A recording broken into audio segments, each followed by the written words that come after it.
শ্রমিকরা আন্দোলন করতেই পারে, শ্রমিকদের সব কিছুতে দাবি দেওয়ার তো শেষ নাই। একটা মানুষের জীবনে কী দাবি না আছে, আমারও তো অনেক দাবি আছে। আমিও তো রাস্তায় নামতে পারি, আবার এটা না করলে কাউকে তো ফোর্স করতে পারবো না যে কে কোথায় ইন্ডাস্ট্রি করবে। কিন্তু আমাদের একটা প্ল্যানিং থাকা দরকার যে ইন্ডাস্ট্রিয়ালাইজেশন অফ, মানে এটা সুষম ইন্ডাস্ট্রিয়ালাইজেশন যাতে হয়। রাজশাহীতে বা এই অঞ্চলে তেমন ইন্ডাস্ট্রি গড়ে ওঠে নাই।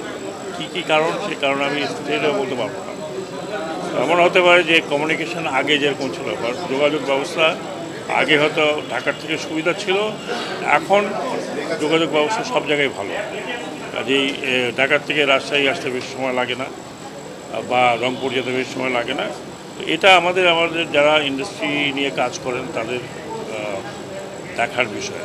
তো আমি ডেফিনেটলি এ বিষয়ে বলেছি, এবং এই বিষয়ে আমি আমাদের যে ইন্ডাস্ট্রি মিনিস্ট্রি আছে সেখানে উইল টেক আপ। কারণ হচ্ছে মানে এই যে শ্রমিকরা সব বিভিন্ন জায়গা থেকে ঢাকায় উপস্থিত হন, ঢাকায় থাকা খাওয়া পরিবেশ তৈরি করা খুব ডিফিকাল্ট।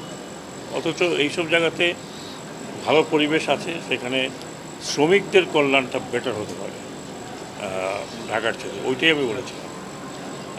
আর দ্বিতীয় কথা যেটা আমি এখানে বলেছি, উল্লেখ করেছি যে এখন শ্রমিক ফেডারেশন বা শ্রমিক ইউনিয়ন যেগুলো আছে সেগুলো দেখা যাচ্ছে যে এক ধরনের একজন ছিল, তাকে সরিয়ে আরেকজন বসে গেছে, কিন্তু কোনো নির্বাচন এখনো হয়নি।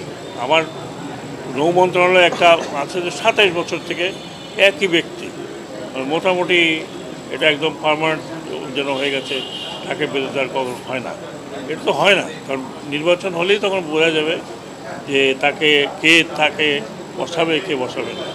আমরা যখন একটা ডেমোক্রেটিক প্রসেসের কথা বলছি, সেই ডেমোক্রেটিক প্রসেস শুধু স্টেট লেভেলে হলে তো হবে না, প্রত্যেক জায়গাতে এটা হতে হবে। তাই আমি এখানে যারা শ্রমিক লিডার এসেছিলেন এই অঞ্চলে তাদেরকে বলেছি যে আপনারা নির্বাচিত হয়ে আসুন।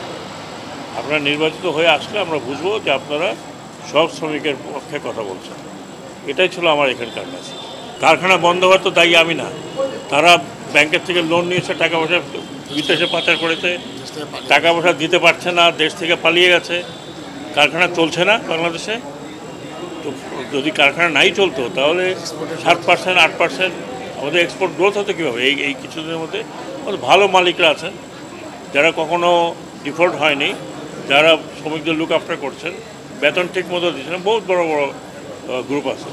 এই কিছু কিছু লোক শুধু ইন্ডাস্ট্রি করার নামে ইন্ডাস্ট্রি করেছেন, যাতে টাকা পয়সা এদিক থেকে ওদিক করতে পারে। এখন তো আপনারা দেখছেন, নিজেরাই দেখছেন। শ্রমিকরা আন্দোলন করতেই পারে, শ্রমিকদের সব কিছুতে দাবি দেওয়ার তো শেষ নাই। একটা মানুষের জীবনে কী দাবি না আছে, আমারও তো অনেক দাবি আছে। আমিও তো রাস্তায় নামতে পারি, আবার এটা না করলে